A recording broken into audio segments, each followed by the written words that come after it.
6th, Wednesday, January 6th, our nation witnessed one of the worst assaults on our democracy and our Constitution in the history of the Republic.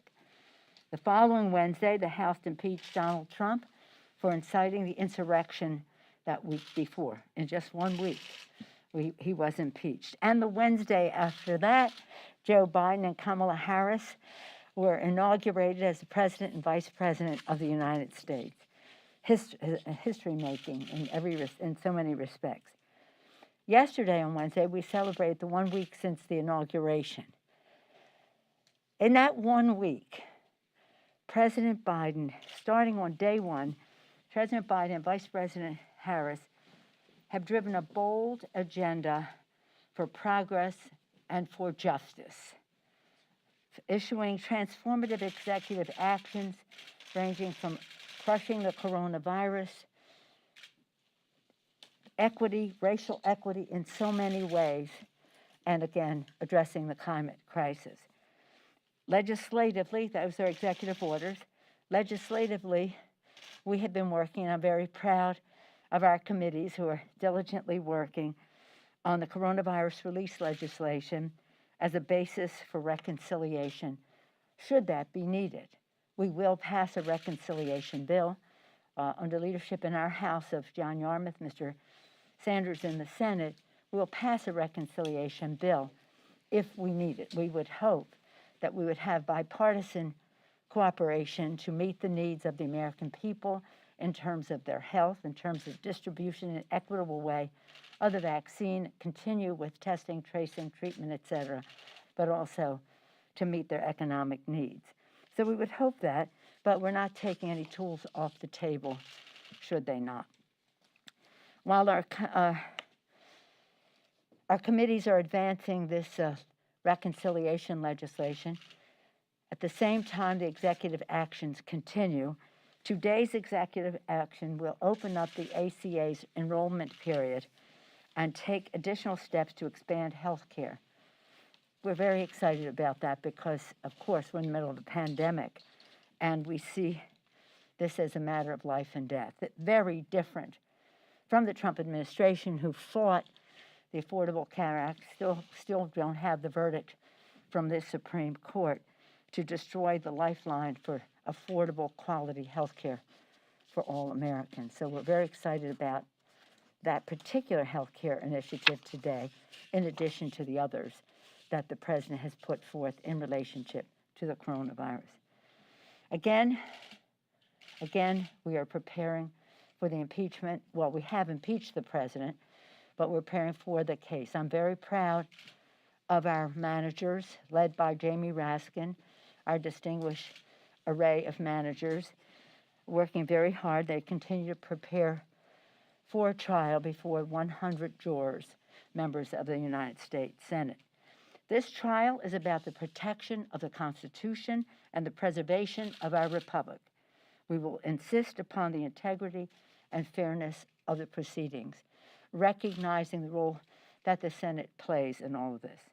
No one is above the law, not even a president of the United States, and Trump must be tried and convicted to ensure that no future president will ever think it's okay to incite insurrection, to stop the ascertainment of who the next president of the United States will be by falsely inflaming people falsely about the outcome of the election.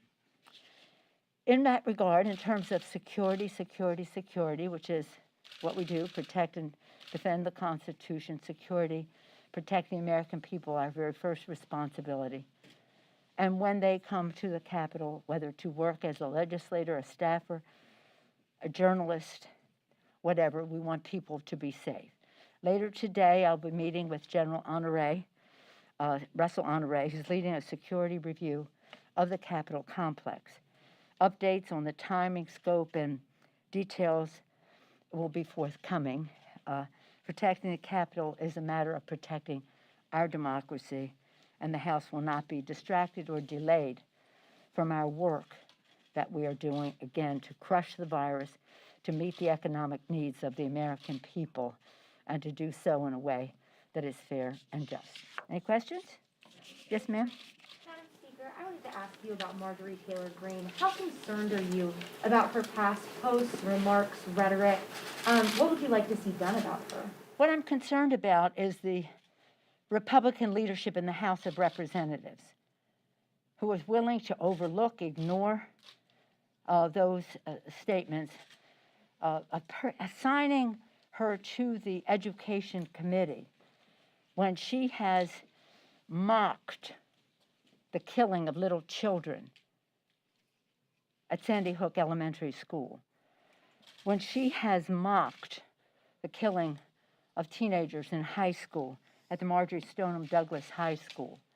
What could they be thinking, or is thinking too generous a word for what they might be doing? It's absolutely appalling, and I think that the focus has to be on the Republican leadership of this House of Representatives for the disregard they have for the death of those children. They not only are they not interested in gun safety and gun violence prevention by passing legislation for background checks legislation, which is overwhelmingly supported in a bipartisan way in the country, but to have someone who would mock, call it a fake, those fake events onto the is just beyond. It's just beyond any understanding of any regard that the House Republicans would have for the House of Representatives, for the Congress of the United States, and for the heartbreak of the families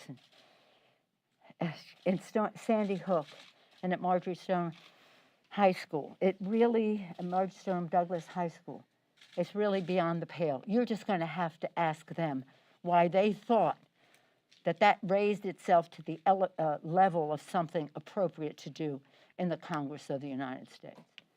Yes, sir. Just a point of clarity on the stimulus. Are you going to bring a budget resolution next week to the House floor Yes. to start that? Yes. We're going to bring a budget resolution to the floor next week, and then it will send it over to the Senate. Then if they change it, then we'll take it back and address it by the end of the week. We will be finished with the budget resolution, which will be about reconciliation, if needed. I hope we don't need it, but if needed, we will have it. And one more question. Does Congress have any role in this GameStop stock manipulation issue that's going on Wall Street right now?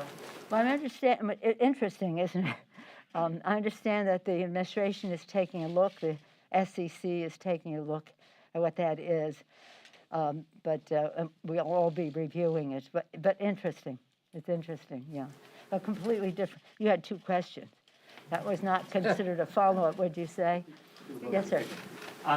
Just a follow on security. You've had 30-plus members of the House send you and the Minority Leader a letter asking for more money for security. You have members who are worried about not only their safety at the Capitol, but when they go back to their home districts. Yeah. You have a member who has talked about executing you. You've had a security bulletin yesterday from DHS about ongoing domestic violence threats. What are you saying to your members about protecting themselves, and what can be done for them to feel safe? Well, first of all, I appreciate the letter from the members, but most of the questions, the items on their list have already been done. Perhaps they were not aware, and I take responsibility for them not being aware in terms of use of their MRA funds and some of the other issues that are in there. Today, when I meet with General Honore, he is looking at members here, members at home, and in between. So we want to have a scientific approach to how we protect members.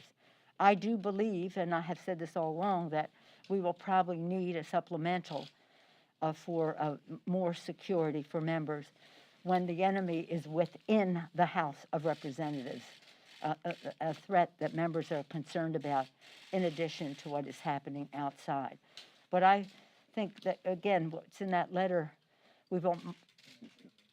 it's just a matter of communicating to them that has been done, the MRA, the rest of that.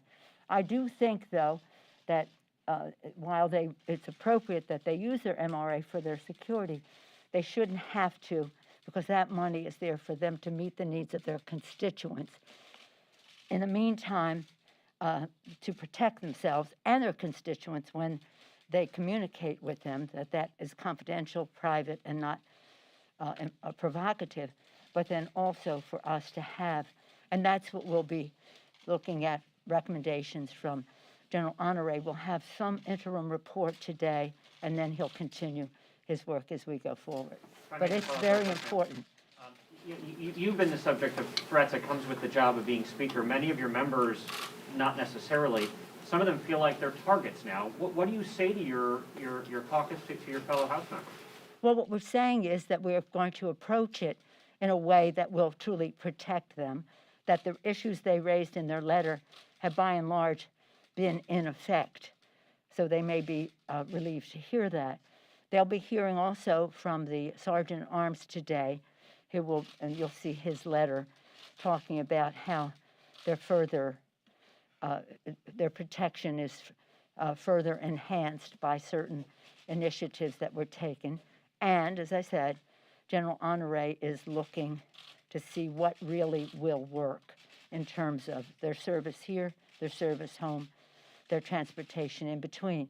But I call to your attention the Sergeant at Arms letter because it'll be more specific about air marshals, et cetera. But this is very, very important. It shouldn't be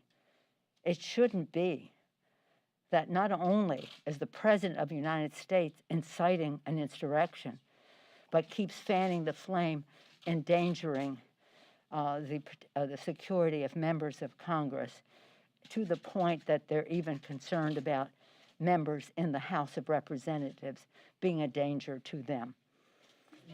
Pelosi, what exactly did you mean when you said that the enemy is within? What exactly did It you mean means by that we have members of Congress who want to bring guns on the floor and have threatened violence on other members of Congress. Yes, sir. Yes, sir. Madam Speaker, do you believe that the president can get a fair and complete trial that lasts only 1 week? Of course, and that's what our system is about. I don't know how long it will take. It depends on the response that he will make, but it will be a fair trial and respectful of the role that the Senate plays now that it goes over to there. Yeah, I do. Yes, sir. Madam Speaker, on LGBTQ issues, the President campaigned on signing the Equality Act into law within his first 100 days in office. When will you hold a vote on the legislation? I thank you for that question. This is such an exciting piece of legislation for us. We passed it in the last Congress, no success in the Senate, went to Mitch McConnell's graveyard, the Grim Reaper. But I'm optimistic about it because I do think we will get strong bipartisan support in the House and in the Senate. We're working with Mr. Cicilline, the author of the bill, for when we will roll it out with him and Mr. Merkley, the senator, and then we will again calendar it. It's an early priority for us, HR 5, and again. It's about ending discrimination. I'm very pleased with what President Biden has done so far, especially pleased about eliminating the prohibition on trans people from serving in the military. That, too, I think, was a triumph for decency and justice in our country. But some other initiatives that he took about contracting and this or that, it's really... It's amazing that we would even have to do such things, but we're particularly proud of the Equality Act because it's so comprehensive.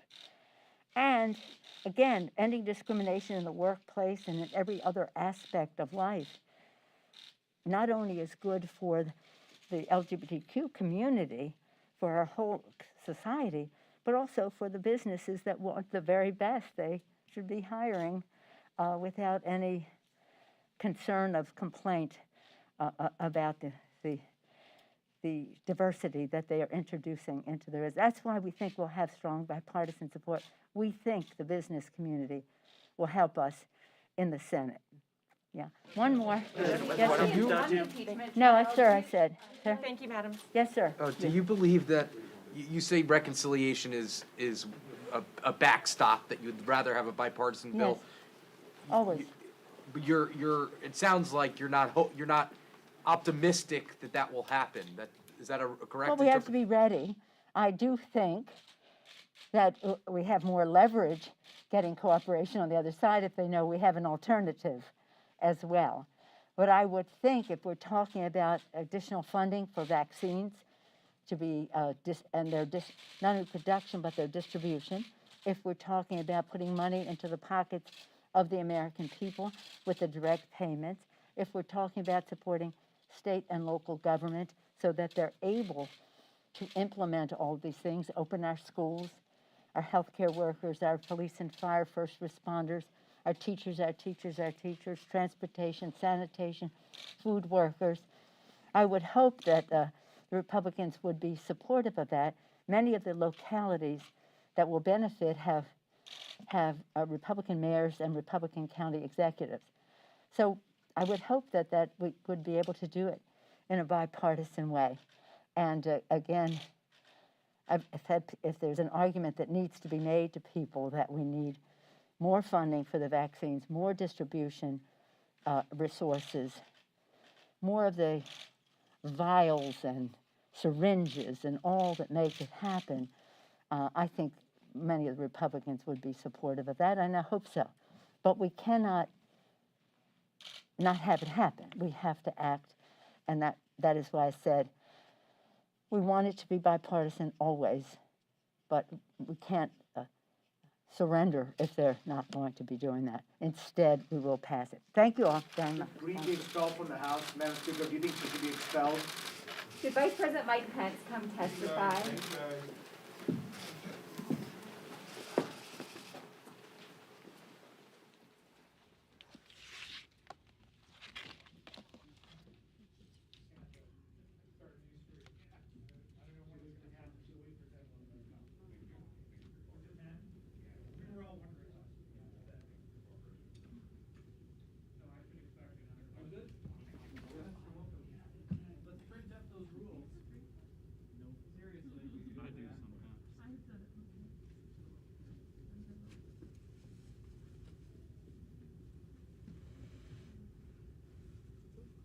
Do you want to show me just like briefly?